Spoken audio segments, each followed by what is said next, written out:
everybody. Welcome to InPsightRadio. I am your host, Danielle Egnew, and you are a fly on the wall to everywhere. My goodness. Wow, right? We're rolling right into part two of our two-part podcast, and this is deprogramming from the cult of America.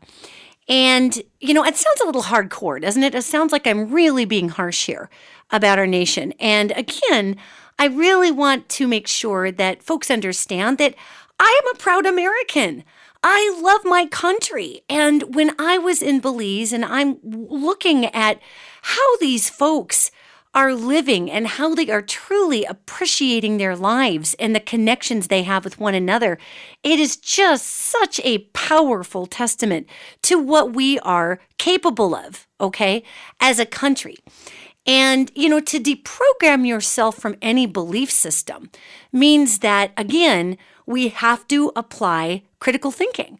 And it doesn't matter whether that critical thinking is something that we've learned or something we've been told, or sometimes it just really challenges who we are, right?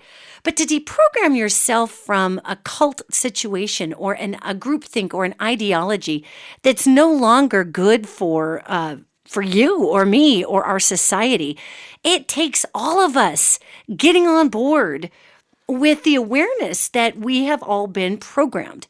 And, I deal a lot with spiritual physics. I deal a lot with social dynamics. And I deal a lot with the realm of the spirit, obviously, as a psychic and an angelic channel.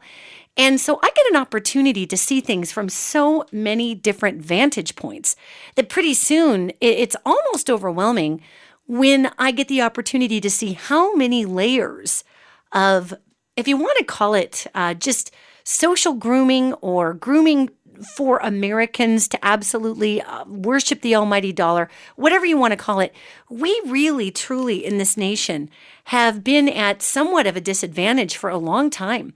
And that disadvantage is generations old, and it's in our DNA to be consumers. Consumerism has gone hand in hand with really addiction in a lot of ways. And consumerism, even by the nature of the name of it, means to consume, not be mindful, not be a great steward. It is to simply consume.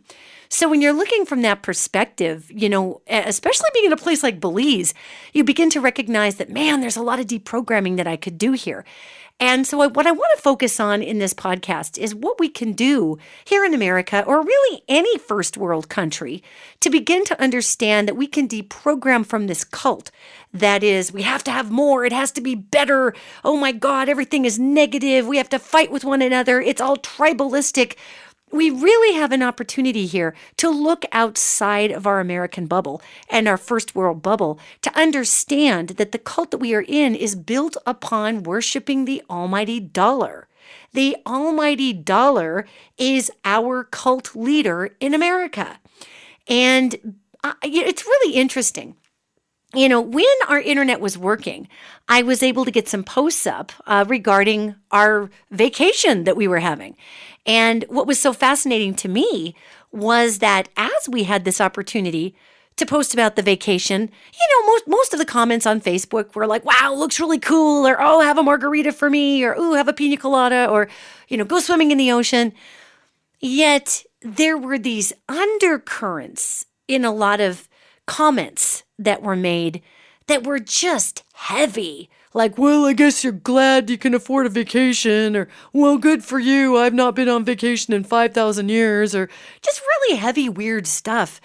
And it was very martyr-driven, and it was, well, I'm glad you're having fun because over here we're dealing with blah, blah, blah, And I thought, God, how miserable are we in America?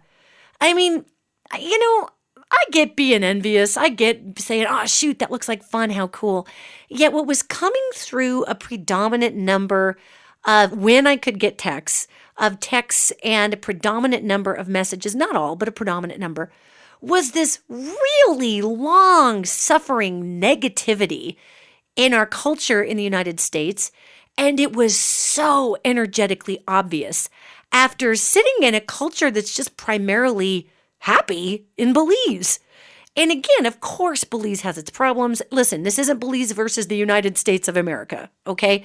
Obviously, Belize has crime and all kind of drugs and all these things. So do we in America. What I'm talking about is the baseline of the spiritual culture.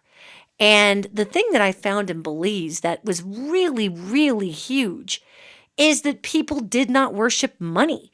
They didn't worship jobs. They didn't worship the car you drove. Their quality of life was the interaction with one another and the communities that they could build. And if they could bring a shop owner, a person who had extra money to spend, they were happy to do it. They built community, and the community relied on one another, and the communities were very tight, at least out there in Placencia.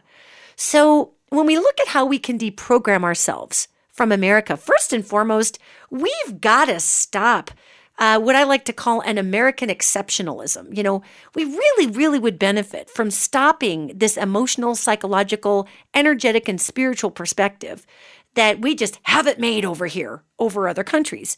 Now, in a lot of ways, we certainly do. I mean, nobody's being taken yet into custody for being politically outspoken.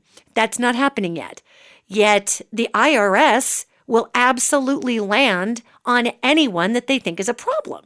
So we do have these passive-aggressive ways of dealing with upstarts and dissidents in this country, but we just do it kind of in this veiled little funny way. For instance, you know, the IRS cracked down not only on the Tea Party, but on a lot of really left-wing progressive groups as well. So the IRS, when you get out there and you're affecting too much change, all of a sudden you got to deal with the IRS. That's what comes around. That's our form of censure in the United States. And again, that's not conspiracy, gang. You can read all about that, and it's not a big conspiracy deal. It's just the nature of our country. And that's why I was saying to deprogram ourselves from this blind belief that we are open and we are free. And yes, there's amazing things about the United States that are not present in other countries all around the world. Yet I am simply talking from a first world perspective about how we are blinded by the cult of our culture to really see that we are like cattle being lined up spiritually in feedlots to just put our head in the trough and eat the money, eat the money, eat the money. And then when our stall is too full of poo, then we got to go to another stall and eat the money, eat the money, eat the money. And literally, that is, gang, I'm speaking in terms of spiritual analogy here. It breaks my heart because I love my country, and it broke my heart when here I'm sitting in Belize and I couldn't feel that head in the trough. And worse than that, the energy of the United States was more like there was a hand on the neck of the cow, keeping it at the trough going, eat, eat, eat, eat, eat. I mean, it was so aggressive and it was so negative. And it really broke my heart because we, the people of the United States of America, overall are a kind, generous, loving people. Yet the culture over here does not always reflect that. So, you know, some of the ways that we can address deprogramming ourselves from this cult are to really look at how we buy into the cult and why. And to begin to give away the idea that we're the greatest country on earth. Well, we probably are to us because we live here. And even I, after experiencing this massive spiritual, emotional, and psychological freedom in Belize, and granted, we were on vacation, and I definitely took that into consideration, yet I had never felt anything like this, gang. I had never felt a freedom like this. And again, I've traveled abroad, not a ton. I haven't gone to every country in the world. Yet there was this consumerist, this release from consumerism there that was palpable. And it affected their population so dramatically that people were just happy. And of course, you know, we talk about how I was talking about this in Belize, a Belizean resident, you know, said they loved coming to the United States to go shopping, but they wanted to go home afterwards. They loved the shopping. They had family that lived in Manhattan. So they would fly and visit their family. What do you do in America? You spend money. You go shopping, and then you go back to Belize to live your life. And I thought, how sad. I mean, they're not coming to America to go see Yellowstone Park, and I live right outside of Yellowstone, maybe 80 miles outside of it. They're not going to see Yellowstone. They're not going to go see the Grand Canyon. They're not going to see Sedona or, the Anasazi ruins in Arizona. They're going to go shopping. They go to America to go shopping. So that really tells you, where our influence is in the world. That's how people see us. And that was not just one person, gang. I heard that over and over again from people in Belize. That, I can't wait to get to America to go shopping.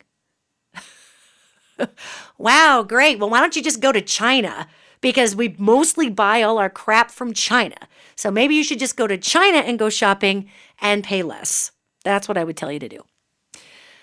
So one of the ways that we can give away, again, our cult thinking is to understand that we are a highly influential country. Yet how are we influencing the world? And again, what do we see? We see that we're the shopping hub for the world. Well, that's just great. Well, at least for Belize, apparently. And if we can recognize that as a country that does have so much commercial influence, think what we could do with that commercial influence.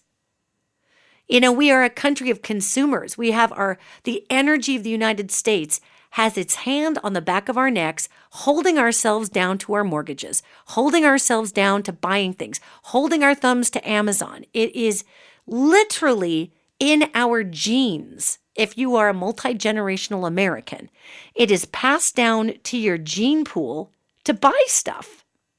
Because when you study purchasing and the human brain, what comes up is that purchasing goes into the hunter-gatherer mode. It also it's an acquisition.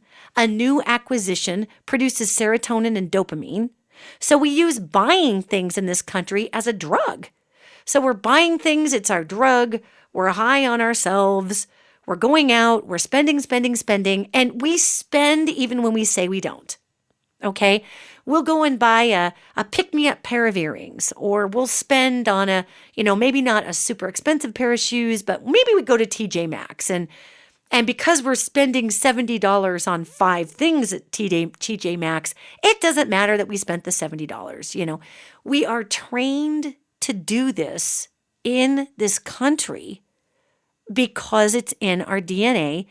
It literally is passed down as a hunter-gatherer and as a protection mechanism to be able to have access to all this stuff.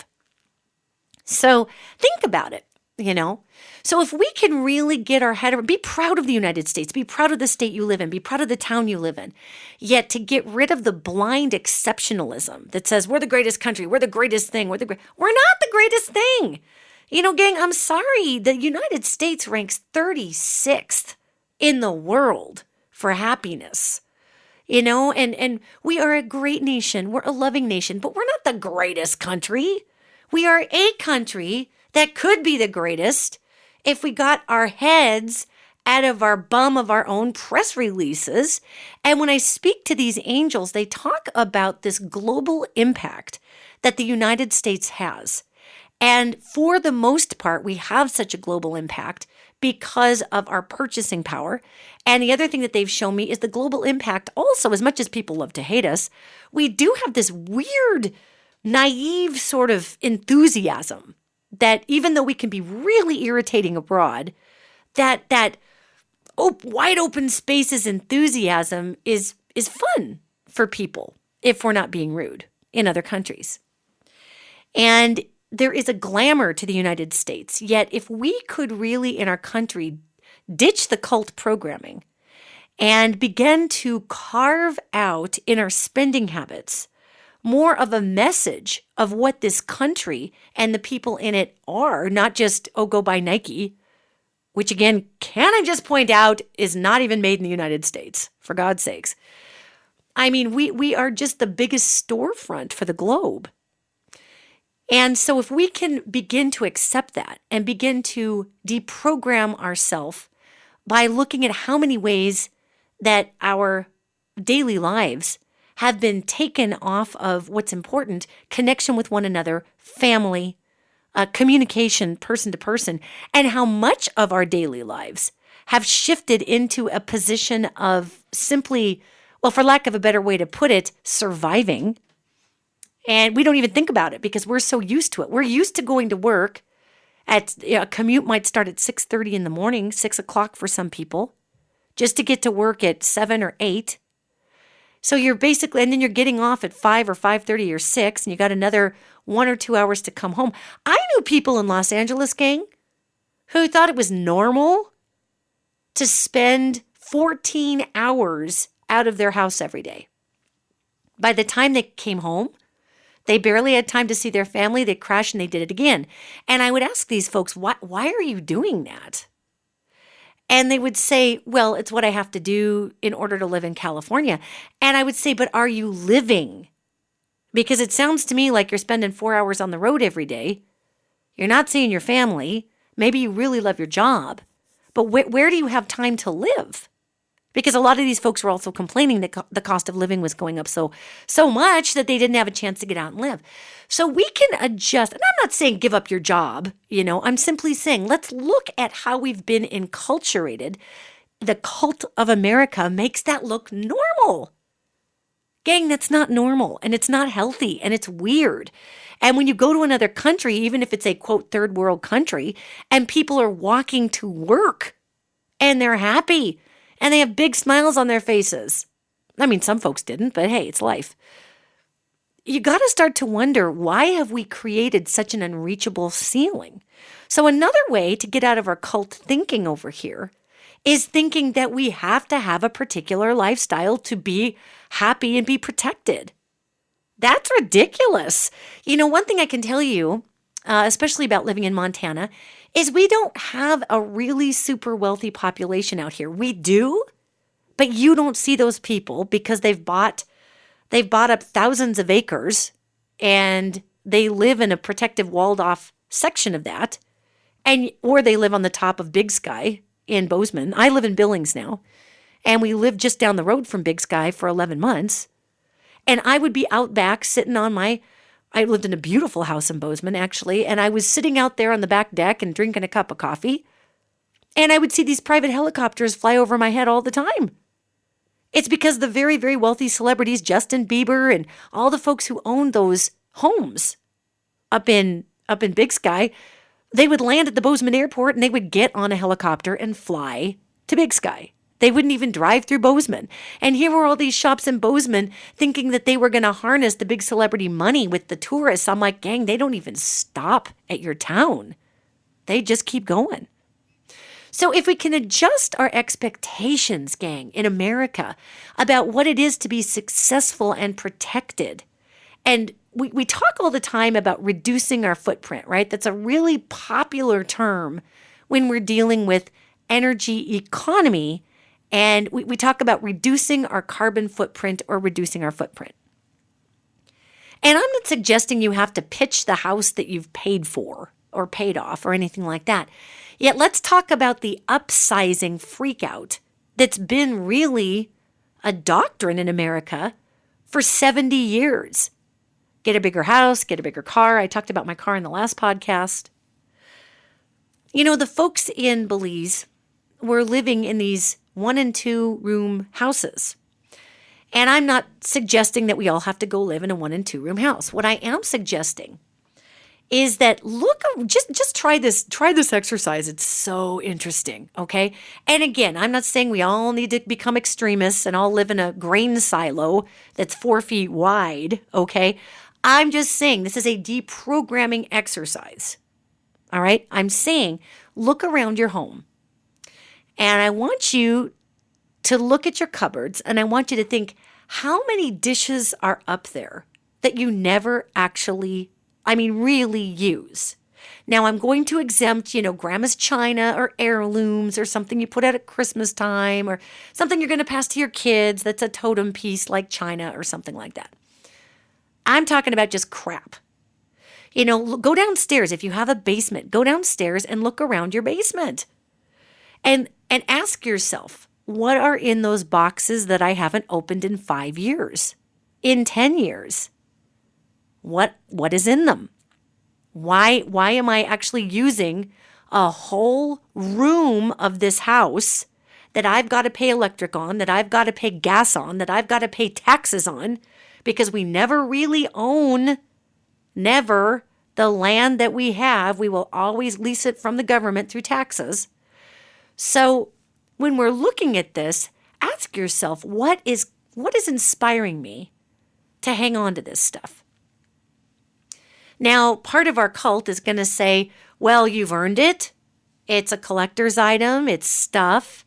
And please understand, I'm not talking about family pictures and heirlooms and things like that. I'm just talking about the crap, and we all haul it around.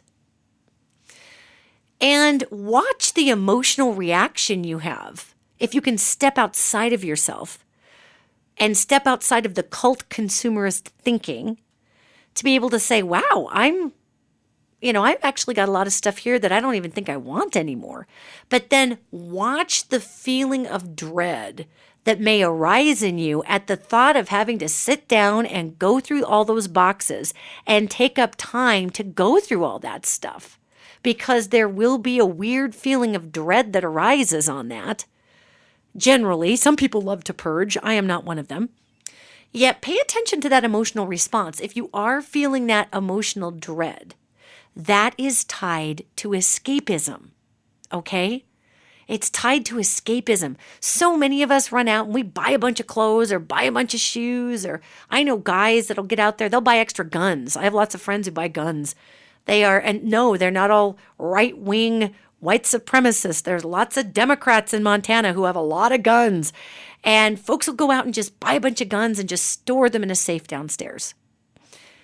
And that stuff never sees the light of day. They don't even take those, I know guys, I'm talking about some guy pals I have, they don't even take those guns out and shoot them.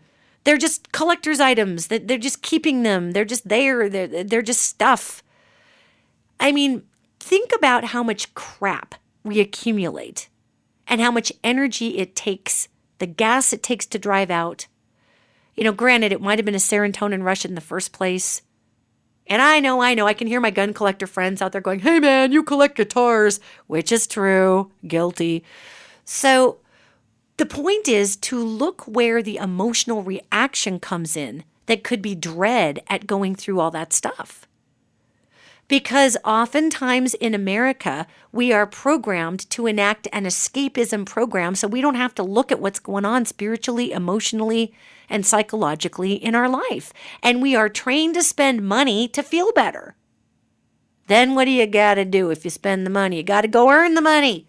So you get back out there on a 14-hour commute, And I look at the spiritual physics of this cycle that we're in America. And it's not that America is bad. It's not that consumerism is bad. It's that we have turned it into a religious lifestyle in that we can't even imagine being without it for the most part. And obviously I'm using we loosely. So that's another exercise to deprogram yourself from the cult. Here's another one. Look at the car you're driving. Now, I am an idiot with cars. I will be the first one to tell you I'm an idiot with cars. And in part that had to do with during the time that I lived in Los Angeles, I had a car for a little while and then I did not have a car. And I hit some hard times in LA and I didn't have a car. And that was really terrifying for me not to have a car. And the public transportation in LA is appalling. It's terrifying. It's bad. So it's not like Seattle where there's a bus running every 5 minutes and you can just get on it. The public transportation in LA is terrible. So my car idiocy comes from a fear and comes from a feeling of lack of having been without reliable transportation in a city that is so spread out that it is literally impossible to get from one end of the city to another if you don't have some sort of a car. Now, when I was living in LA, this was before Uber. So I don't believe Uber was there yet, and Uber popped up after I moved. So I know where my particular consumer desperation comes from with my vehicles. Well, then I moved back to Montana and, got more on my financial feet under me. And because I was working in entertainment in Los Angeles, and that's a very unstable industry, especially financially. And I just wasn't making the best choices either. I mean, at that time in my life, I was enacting a lot of escapism. I was buying a lot of stuff. I was buying music gear. I was buying purses. I was buying name brand stuff. This little kid from Montana goes to LA and did well initially out there, and then things got hard. So I'm not saying I didn't enact my own form of cult escapism, because I sure did through consumerism. So, circling back to cars, look at the car in your driveway. Most people have cars that they've paid off. Yet a lot of people, like myself, will chase cars because, well, if you have the money, do what you want. Yet for me, it was a way to make sure that I proved to myself that I was on my feet and doing well. That's how I did it, was because I had a nice new car that I was leasing. And for many years, that really kind of put the cork in the big black hole that I had in myself, where I was concerned that I wouldn't be able to get around. And here I had a brand new car, so the engine wasn't going to fail. Nothing was going to break down. It was all under warranty. I was protected there, paying out the butt on new car insurance and vehicle licensing fees, which, by the way, in Montana are super expensive. Vehicle licensing fees. Wow. Because we have no sales tax here, but they make sure they get their money.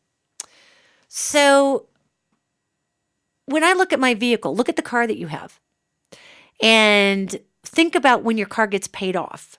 And for a while, how fun that feels to not have a car payment. And if you're one of many Americans, which starts to feel like, well, God, I've been doing well, but this old car is getting kind of clunky and I could really use a new car. And so then you go out and you plunk down another $35,000 or $25,000. And it's getting harder and harder, by the way, to find a vehicle, at least a vehicle that can handle snow and diverse weather for under $25,000. That's nearly impossible. Think about your car. How do you think about what you consider to be safety in America? I just told my goofy idiot car story, and I can tell you, I can report to you that at the end of last year, I looked at my lease that I told you I got, and I thought, God dang it, I'm just going to buy this car. I went from a 6-cylinder to a 4-cylinder, so I would have better gas mileage. And I'm not pulling a big trailer with this Jeep Cherokee. I'm just trying to get through the snow and up a mountain in it sometimes, which it works for that. So, when we think about our needs and what we think keeps us safe in America, we can start to deprogram us from this cult thinking by going into the spiritual principle of there is always enough. There is always enough. And there is. And I looked at these folks in Belize, who many of them didn't even have a car. They had bicycles and they walked. And it was so funny to look at all the expats in Belize. They're barreling down these narrow roads and, Hummers and these big Escalades. And it just looked ridiculous because their roads are a lot narrower there. At least they were in Placentia. And I mean, the excess was just so apparent. And again, this isn't some hippie preacher podcast. It's talking about how we are enCULTuration to believe that we need these things to be safe. Oh, you need a great big vehicle around you to roll in a crash. That's not true. Subarus and Hondas are some of the safest cars out there, and they're small. So we look at what we believe keeps us safe. A stock market, 401ks, none of that keeps us safe. Because emotionally, what keeps us safe in America really is the power of our connections with one another. And those connections are being degraded. The angel who walks with the world reports to me on a regular basis that we are becoming less and less in first world countries now, mind you. We are becoming less and less able to handle conversation with one another because we are on our devices 24/7. And it's insane. So another way to get out of the cult is put our devices down, gang. Connection is what's going to save our world. Human connection is what's going to get us out of this weird pickle that we're in with consumerism's hand on the back of our head, keeping our face to the money-chewing trough.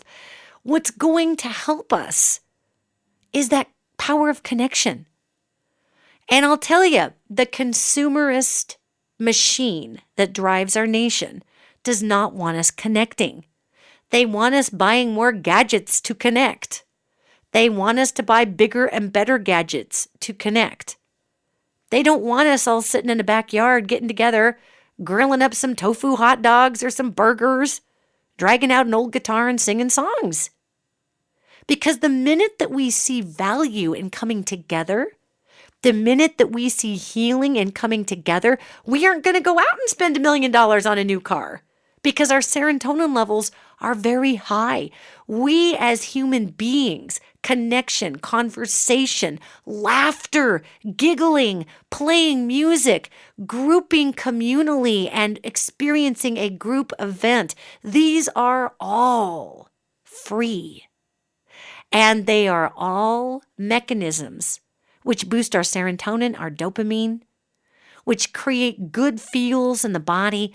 And this entire doctrine of connection is literally what saves the United States in the next 5 years to come. Notice how much money is spent dividing us. There's a lot of money that's spent dividing us in political messages, in socioeconomic messages, lots of socioeconomic division here. That's not good either. So when we have an opportunity to step back and look at this, we have the opportunity to really see a wide swath of how we can unplug from the giant matrix and machine and the cult and begin to come together so that the best aspects of our country, which are the people, can begin to organize in ways that are productive and beautiful.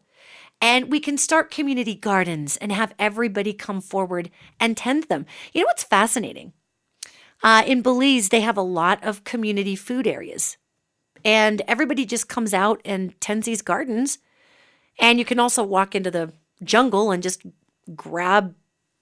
name a fruit that grows out there. And so the idea of starving, though there is, of course, a lot of poverty there, but the idea of starving because you don't have enough money in a tropical environment is not quite as pronounced because you have a growing season that's extended. So let's talk about those of us that if we had to divide the United States into Game of Thrones areas in Westeros, I would be in the north. I would live in the kingdom of the north with the Starks. And our growing seasons up here are short. So I can't just walk into the jungle and pull down a coconut and make a meal with it.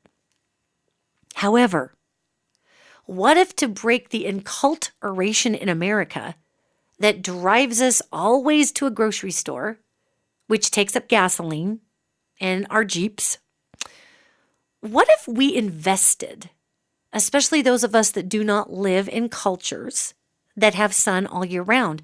A great way to break the dependence on the almighty dollar is to grow your own food. And again, a lot of us don't have the time to tend to a freaking wheat field. I'm not talking about being Johnny Appleseed here. So, if you think I'm trying to be all hippy-dippy on you, come back. That's not what I'm talking about. I'm talking about the fact that for about, anywhere from $500 to about $1,200, depending on how big you want to make it. And you can even get one cheaper if you want to be creative. You can build an 8x12 greenhouse, even a 10x10 or a 5x5. And a lot of us think, well, I don't have $1,200 laying around. But didn't we just spend $70 at Ross Dress for Less? Come on now. If we start racking up how much we eat out, if we start racking up how much money we're spending on booze at a bar and alcohol sales, my God, what huge markups there are. We can save some of that and we can actually build a greenhouse. So those of us up here living in the north, where the weather is not always hospitable, we can grow some tomatoes and we can grow a little bit of basil. And maybe we could grow, just a couple of things in a greenhouse. And I'm talking a simple greenhouse, gang. I mean, you can run an electrical outlet out there and just stick a heater out there and it'll keep it warm enough to grow. You're going to need growing lights in the north because it's dark up here in the wintertime. Yet, I'm just simply saying that if we can come up with ways to grow cannabis year-round, there's a way we can come up with growing tomatoes up here in the north. So a way that we can break the cult of America is thought of lack and limitation, especially around food, is to teach folks how to grow a little food. There's nothing like free groceries. It's awesome. There was one summer that my wife and I planted a garden in our backyard in the house that we're living in now. And this was before we took our year break up in Bozeman and came back to this same house that we're living now. And we had this garden gang that would knock your socks off. And it was primarily my wife. She likes gardening. She likes getting outside in the dirt. And there are lots of studies that getting your hands in the dirt, not only are there microbes in the dirt, and this is the angel who walks with the world who tells me all this stuff too, there are microbes in the dirt that literally act as antidepressants. We get them under our fingernails. Those microbes hit the body. There's minerals in the dirt. There's all kinds of stuff in dirt and in dealing with dirt and plants that triggers the body to release certain chemicals. And again, it's the same chemicals of shopping. It's provision, it's acquisition, it's hunter-gathering. But you're in the dirt. So if we break a little of the culting of America that says you got to go buy everything fresh off the shelf, and we take a little of our TJ Maxx money, and we build ourselves a little greenhouse. Okay, so let's talk about people who live in a city. Maybe you have a condo in a city, and you're like, well, Danielle, that's a real great idea, but I'm on the 60th floor, and I can't really put a greenhouse in my backyard. No, but you could put a little 5x3 indoor polyethylene encasement in a corner, and you could still put some lights in there, and you could still grow some plants in there. And you could have your own little place to play in the dirt if you wanted to grow. Tomatoes love hot environments. And lettuce, again, the issue here is light in the wintertime, and sunlight can be tough. So if you have an outdoor patio to even put a little tiny stand-up greenhouse that you make out of polyethylene and some 2x4s, that'd even work. So there's ways we can get flexible. And the reason I'm talking about food, gang, is food in America and the price of food in America is really, it's gone up quite a bit. I mean, I remember when I was a kid, you could get 49-cent tacos at Taco Bell, man. That was the heyday. Jeez, I love Taco Bell. I tell you, my guilty pleasure, if I'm going to eat fast food, it's freaking Taco Bell. And I don't eat fast food because at 51 almost, I'm going to turn 51 at the end of this month. I just blow up like a weird balloon. I look like the Stay Puft Marshmallow Man on a demented taco binge. It's just not a good situation with me and Taco Bell. However, I do love the taste of it. And when I was a kid, good heavens, that tacos were 49 cents because our beef prices were lower. And, in the United States, we have a taste for beef, and I'm a huge beef eater, I'll admit. Yet I try to get grass-fed and I try to get grass-finished beef from a ranch that deals with them humanely. And my family saves up money and will buy a whole cow and we'll just stick it in the freezer for the next year and a half. And when we run out, we buy another cow and we stick it in the freezer for the next year and a half.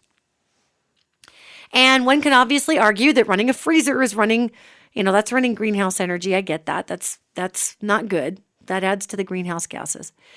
Yet there's so many different things we can do as consumers in America to break our cult mentality, and food is one of them. Even preparing more food at home, with some of the materials that we could potentially grow, that's really satisfying. And I know that many of us have crazy schedules. So if we also want to break some of this enCULTuration in America, weed out your schedule. Now, watch our first American or first world response to that. What is it? I can't. I have to work. I have to take my kids here. I have to do this. I have to do that. I told my sister I would do this. I told my sister, take a breath and really evaluate what is necessary. Okay, you got to get to and from work. And your kids may need to get to and from an activity. But what is truly necessary? You know, if we could think in terms of not chasing the almighty dollar at work. Now, just go with me here for a second, because this is real button pushy for we first world people, all right? If we could think in terms of not necessarily chasing the big dollar job, but we could chase a more local opportunity. Obviously, if you have your set expenses, you can't go down that much in pay grade, obviously, because of budgets. However, it would be shocking. As Americans, we spend a bunch of money on a bunch of crap we just don't need. And a lot of it is gasoline getting to and from very high-paying jobs that once you factor in the travel time, the loss of interconnected emotional and spiritual family time, the amount of crappy food you're sitting in your car eating, the chiropractic visits because your butt's fallen off because you're commuting for 90 million hours a week, by the time you factor that in, that almighty dollar is pretty thin. So what we can do to help break this culty thought process of, well, I will just break down my body, break down my family time, break down my car, use all this gasoline, going to my $125,000 a year job that is completely eating my life and blah, blah, blah. You know, if we start thinking a little more locally, and challenge yourself. Have some fun with this, okay, gang? Just have some fun with this. Have fun with, how could I work within, 10 miles of my house? And some people might say, well, I can't. Well, let's start to think outside the box. And for some people, you have to go to your jobs. And again, believe me, this is going to push every cultural button we have in the United States, is that no, I chase my job. I chase my work. I have to go where the work is. That is a weird Western expansion hangover from the 19th and 20th century. Because now, with the advent of technology, just have a little fun, okay? And challenge yourself. Okay, I'll give yourself a 15-mile radius. How's that? But give yourself a 15-mile radius. Where would you find work, or how would you adjust your work to work more locally? Now, immediately we're going to say, well, I can't, because we have a lot of fear in America surrounding changing jobs or losing jobs. Because remember, our cult makes the dollar the god here, right? So if you don't follow the dollar, if you don't follow the god, then people think there's something wrong with you. Yet, if you are, let's just back up our thought process here. If you're able to offset a little of your grocery bill, because maybe you decided to, I'm really on this growing tomato kick, but just stick with me. Maybe you decide to grow some tomatoes or whatever. And so that takes a little bit out of the budget. And maybe you decide to eat at home more rather than eat out more. So that puts more into the budget. Maybe you've decided that when you had 6 children and they were all in school, you needed that 6-bedroom house. But now that most of them have moved on and gone on, and you've maybe only got 1 or 2 left at home, that you can actually survive in a smaller home. So your electrical bill is less. Your footprint is less bill-wise. Your gas bill is less. You know, maybe you're somebody who is reducing expenses because we are no longer chasing the almighty dollar, yet we are attempting, as these angels put it, to place our hearts in the world as opposed to being the cows with the hand of consumerism on the back of our neck, shoving our face in the trough, eating money as fast as we can. I mean, if you offset all these little pieces, just little bitty ones, little steps, gang, then all of a sudden, maybe we don't need to earn $200,000 a year and drive 40 million minutes to get there. And most of us do not have $200,000 a year jobs. And if you do, that is so freaking cool. Good for you. Way to work it up. That is cool. Yet I'm just simply saying that for what a lot of people have to give away in order to maintain those jobs, it's not worth the trade-off in the lifestyle. It's just too hard. And one of the things you can't get back is quality of life. You give away your quality of life and it's gone.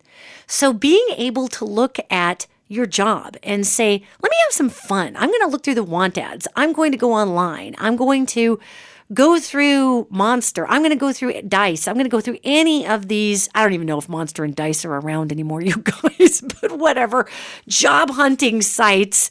And I'm going to look and see if I didn't feel compelled that I had to go to this job because it's the only money printing option in the whole wide world. How would I stay more local? And how would I have more of my life back? How would I have more of my time back? I know a lot of healthcare folks. I know a lot of nurses.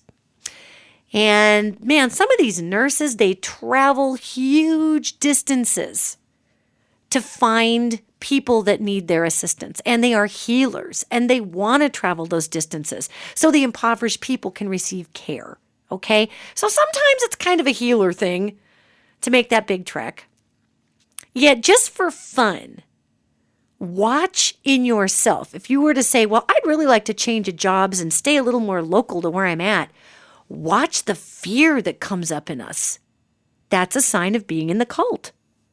Because remember, to be in a cult, you have to put the ideology above all things. You have to put the dollar above all things. You have to put the dollar above your family. You have to put the dollar above your health. You have to put the dollar above church. You have to put the dollar above everything. Because that's what the cult of America tells you is a normal standard of living. And it's fascinating as we watch the, quote, downsizing of the 90s, which is a big myth, actually. They figured out in the 90s that you can, quote, downsize, which means that you can kick people out of their jobs and have somebody else do 90 million functions for a fraction of the money, and people will actually do it because they still have their job. So the whole downsizing mechanism is a huge ruse, and it was even when it was happening. And we've never upsized since then. We've stayed in America in a downsized mentality, which means that there's a lot of money coming in, being saved in big blocks and not going a lot to the workers. It's staying in the corporations. It's staying in the companies. Now, small businesses are different. My wife owns a small business. And every dollar that comes in, most of that goes back to payroll. It goes to the rent on her gym. It goes to, the state of Montana. It goes all over the place. And then she draws a small paycheck off of that. But she does it because she loves what she does. And in America, you'll notice, look at our salaries. This is a trip. You want to see how indoctrinated we are in a cult. Look at how our salaries have really not gone up at all. But the cost of living has shot up. And the expectation of the car, the house, the college tuition, the eating out, all those expectations, social pressures are there. The cult says, do it, it's normal, you're fine. And it's normal. The cult will tell you it's normal to be, are you ready for this? Up to $75,000 in credit card debt. Can you believe that? That's what the cult of America says is normal. And that's at 25% interest. So that's normal for us here in the United States. That's not normal. That is psychotic. Now, I know people, gang, who thank God they had their credit cards because when times got tough, that's what they relied on. And I'm not saying don't use your credit cards.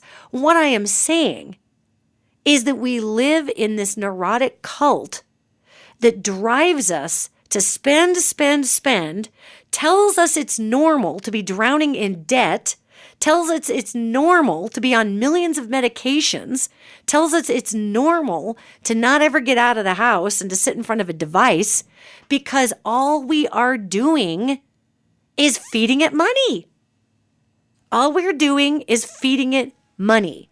We are literally those little bitty folks in the movie The Matrix who are in those pods, who have all those wires plugged into them, except we've extended our wires and plugged them all into a big mainframe, and we're giving ourselves away. We're giving away our time. We're giving away our sanity. We're giving away our money. We're being told by the cult that it's normal to carry $25,000, $50,000, $75,000 worth of credit card debt at high interest rates?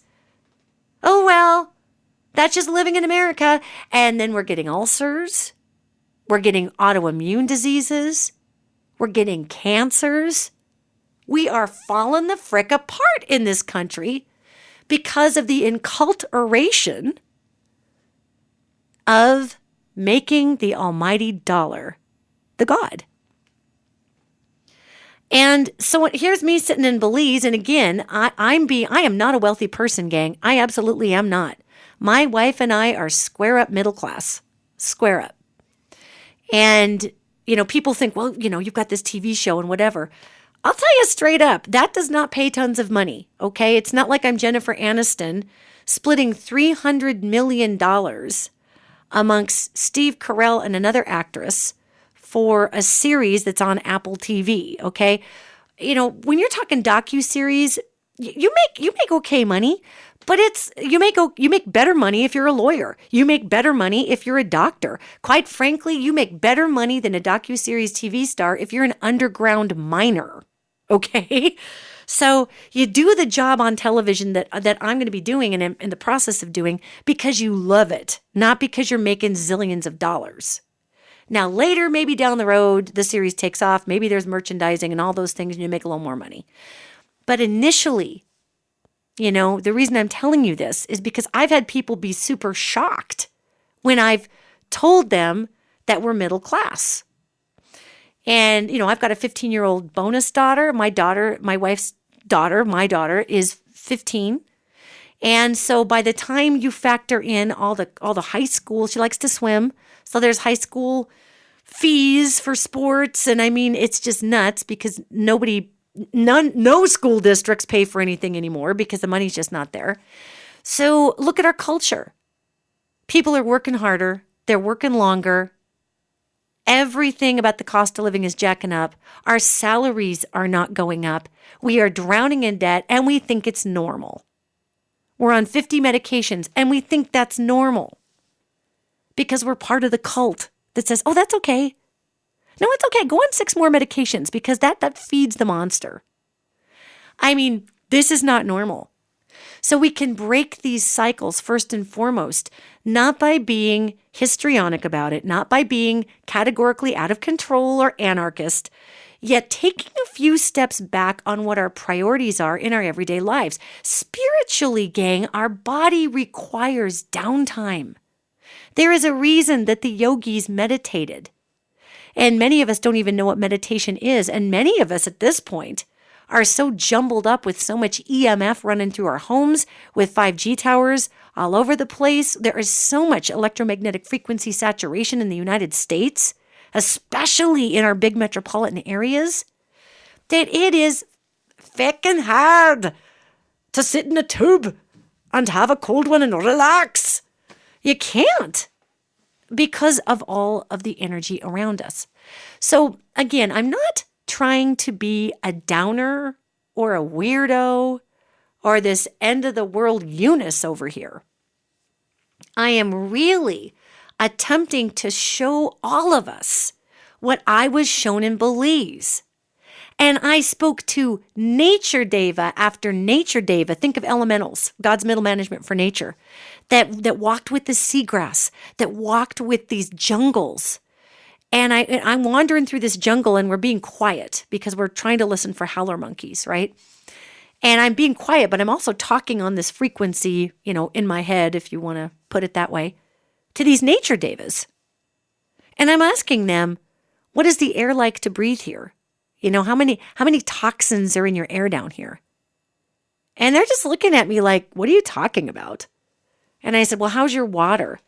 Do you have a lot of sulfites running into your water down here? And, how's the farming? How does the farming affect that? And there are quite a bit of lots of bananas being grown in Belize. And they try to grow those bananas as organically as they can. And bananas, of course, have that case around them, but you want to make sure that the water the bananas are soaking up, isn't toxic.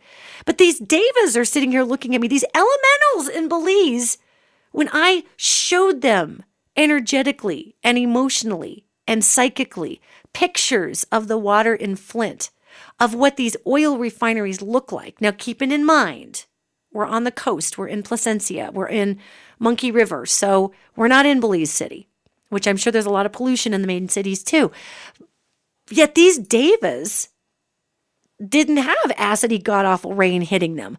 They didn't even know what I was talking about. And when I showed them what an oil refinery looked like, they were horrified. They just looked at me like, what is that? And I told them, this is how we run our country. This is how we run our cars. Those are oil refineries, etc., and so on. And they were just really horrified because that part of the world is not under the duress that we are. And listen. I am not suggesting that Belize doesn't have its pollution and its problems. I am telling you, gang, they are not. As they're not EMF polluted like we are, they are not polluted like we are, and they are not spiritually and culturally polluted like we are. And it's such a heartbreaking thing to look at my own nation and realize we have so much. We do have a lot of opportunity here. We do affect the entire world. We have a lot to offer, yet we squander it through addiction to stuff. We squander it through chasing the almighty dollar and cashing in our quality of life. And when we actually confront those fears in ourselves, so many of us feel like we're drowning financially. And one of the things that I'm noting in the world right now, especially in America, is people are working harder and making less money, and that money is just disappearing. And it's because everything else is going up. Rent, housing prices, food, gas, but people's salaries aren't. And yeah, you can look at national statistics and say, well, they go up X percent or whatever. I can tell you there are people in Billings, Montana working for $10 an hour. That is before taxes. $10 an hour. That is a very standard wage here in Montana. And Montana likes to say, well, we go for $10 an hour because our cost of living here is lower. No, it's not.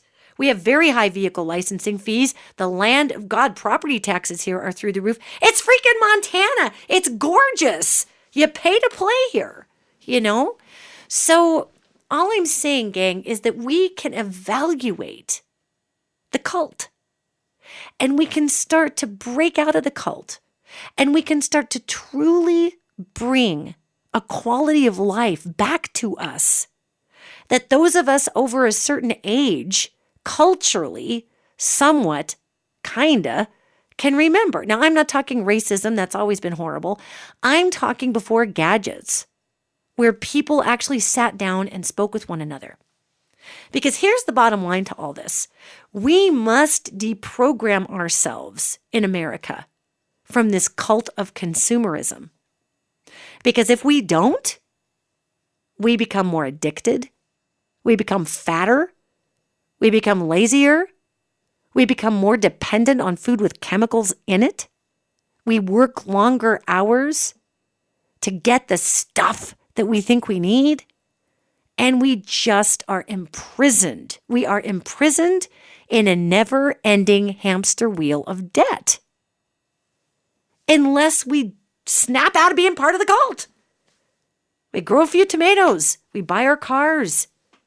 We evaluate whether or not we need all the space we live in. We evaluate whether or not we need all the crap that's stuck in our house. And we begin to energetically lighten our load. And this isn't about being a hippie. I'm not a hippie.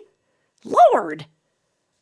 I sit in a stylist chair and she sticks 3 different colors in my hair and I get my legs waxed, people. I am not a hippie.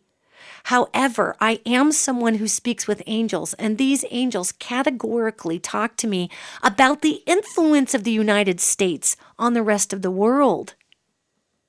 And if we could become the cool country that repurposed things, if we could build national recycling centers that built useful building materials for houses that may be smaller but are far more effective through global means and through green energies. Wouldn't you love to I would love to build a house using recycled aluminum beams and using recycled paper for the sheetrock. And I mean, there's a million ways we can recycle instead of just dumping it all in landfills. Yet if we start doing that, then we stop worshiping at the altar of the almighty consumerist God. And that's where the IRS gets down your throat. Whenever you start to change culture, it's fascinating. Watch it. The IRS gets involved, man, and there they are, right on your doorstep if you're bringing change. So nobody's going to, tax you for growing a tomato and buying your car. Yet, this has been a bit of a hammer of a podcast. I understand that, the last two. Yet, I really wish I could plug each one of you listening into the sensation that I had coming back from Belize and flying into Houston. So we leave Belize and you leave that balmy Caribbean coast and the jungles and the kind people where, shoot, a cup of coffee is $1, a beer is $2.50 American. I mean, and people just want to sit there and talk to you. And they want to learn about who you are, and they want to hear about what you do, and they're not up your keister, and they're not begging for money. They're just hanging out with you because they're happy and they have their own life. And you get on the plane, and you fly over the Gulf of Mexico, and you're at 32,000 feet, and all of a sudden, as you start to descend into the Houston area, you literally get hit at about 15,000 feet with a wall of just radio signals. Well, if you're me, this is what happens. You get hit with radio signals, you get hit with EMF, you get hit with all this weird stuff up there. And then you look and you see the coastline. And as far as the eye can see, it's oil refineries. And it's oil tanks to store the oil in. And it's piping. And it's weird drain fields. And this is what's right there on the water. And it's disheartening. And you fly over it and you think, okay, whatever. Well, we'll get over this and pretty soon I'll see, a neighborhood down there and some trees and all this stuff. And so you fly over it and you fly over it. And 5 minutes later, you're still flying over it, going 537 miles an hour because I'm that jackhole who actually watches the little screen in the plane that tells you how fast you're going because I'm fascinated by that stuff. I love aerospace. And I'm thinking to myself, how many miles of oil did we just cross over because we've been flying over this for 5 minutes at 500 miles an hour? And you can just feel, we landed in the Houston airport. And of course, we had to go through customs, obviously. And there was a part of me that was very glad to be home. I mean, home is home, gang. The United States is where I live. And the vibe of the U.S., and it's just kind of that home, like, okay, I'm home. And all of a sudden, I'm hit with this wall of TVs. And there's Anderson Cooper yelling, and there's some other person on Fox TV yelling, and it's just nasty, negative, heavy, and fast and pushy and too much EMF. And my brain about exploded. Thank God for my wife. She was looking at me. She kept saying, "Are you okay? Are you okay?" And I'm just like, we live in a crazyville. We live in a crazy nation. And I can't believe it only took 1 week in a place without all this stuff. That coming back to this, I fully understand now, gang, what the angel who walks with the world means when this angel says, set aside that which is crafted through the hands, for it is the heart that unifies the world. I mean, yeah, I kind of got that before I went to Belize. And now I get it. We can change the culture here in the USA to be a heart-sure. Let's change our culture to be a heart-sure. Let's do this together. And I'm not talking about being a crazy hippie. I'm talking about being mindful of how much money we are needing. And watch the system, gang, because the system is geared in America to make you spend more money. Just watch it. And you'll see what kind of cult we've all been raised in. So let's turn this around. Let's shake this off. Let's have these beautiful, beautiful people from Belize come to our country because they want to see the Rocky Mountains, not to hit the outlet mall. Ow! How humiliating. Wow. Wow. You and I and millions and millions and millions of others of us in the United States of America and billions of us around the world in first world countries can change the way the world operates if we just stop feeding the monster. And we just stop saying, but I have to, but I have to. No, you don't. There's always another option. So challenge yourself to figure out what that other option is, and you're going to feel just like Neo waking up out of the Matrix going, oh my God, it's a whole new world out there. I love you all. Let's add to our Hearture of America. And I will see you next week.